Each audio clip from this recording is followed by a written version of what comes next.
Tara guys, Tignan akyat tayo nyo sa ang roof deck. Manila. Makikita Nandito nyo ko na ngayon part sa na to is Binondo. part siya ng Binondo. Binondo, Nasa taas ako Divisoria. ng building sa roof deck. Diba? Kitang-kita ang buong Manila. Ang ganda, diba? Ayan, to go. Ano, Binondo, diba ang Divisoria. ganda?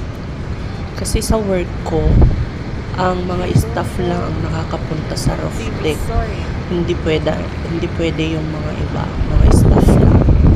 Kaya sinunod na lang pumunta. Diba? Diyan part na yan is Divisoria na.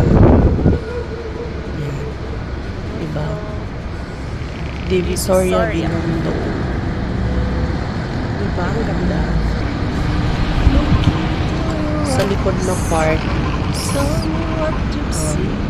Divisoria, Perfect paradise. Binondo. Halo, magkadikit.